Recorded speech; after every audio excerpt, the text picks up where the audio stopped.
எனக்கு தெரிஞ்ச ஒரு பையன் ஸ்ட்ரெச் மார்க் வந்திருக்குன்னு சொல்லி ஜிம்ல போய் பேசுறான். அதுக்கு அந்த ட்ரைனர் சொல்லியிருக்கான், நீ எடுத்த சப்ளிமெண்ட்னால தான் உனக்கு ஸ்ட்ரெச் மார்க் வந்திருக்கு அப்படின்னு. என்ன உண்மையே நம்ப முடியல, எப்படி இந்த மாதிரிலாம் சுத்திட்டு இருக்காங்க அப்படின்னு சொல்லிட்டு.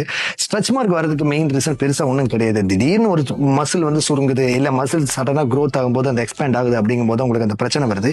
யாருக்கு அதிகமா வரும் அப்படின்னு பாத்தீங்க அப்படின்னா, பாடி பில்டர்ஸ்க்கு மோஸ்ட்லி ஸ்ட்ரெச் மார்க் இருக்கும். ஏன்னா உங்களுக்கு மசில் க்ரோத் வந்து குயிக்கா இருக்கும், சரிங்களா, யூஸ் பண்ற சில விஷயங்கள்னால. அதனால உங்களுக்கு ஸ்ட்ரெச் மார்க் வருது. அதே மாதிரி ஃபேட்டா இருக்கிறவங்க பார்த்துருக்கீங்களா, சடனா வந்து இழைக்கிறாங்க அப்படின்னா ஸ்ட்ரெச் மார்க் வரும்.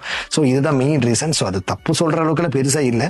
பட் அது ஸ்ட்ரெச் மார்க் போற அளவுக்கு ஏதாவது வந்து மருந்து இருக்கா அப்படின்னு பார்த்தா எனக்கு தெரியல. பட் உங்களுக்கு ஏதாவது இருந்துச்சுன்னா கமெண்ட் பண்ணுங்க, ட்ரை பண்ணி பார்க்குறேன். ஏன்னா சில பேர் அதை ட்ரை பண்ணி பார்த்து சொரிசிறங்க மாதிரிலாம் நிறைய பேருக்கு வந்துருச்சு அப்படின்ட்டாங்க. அதெல்லாம் நான் அதுவும் ட்ரை பண்ணாம வச்சிருக்கேன். ஸோ இதனால வந்து எந்த ஒரு சப்ளிமெண்ட்னால எனக்கு தெரிஞ்ச அந்த மாதிரி வராது. ஓகேங்களா. ஸோ சடன் சேஞ்சஸ் பாடியில் நடக்கிறது வரும். ஸோ அது தெரிஞ்சு நீங்க வரி பண்ணிக்க வேணாம்.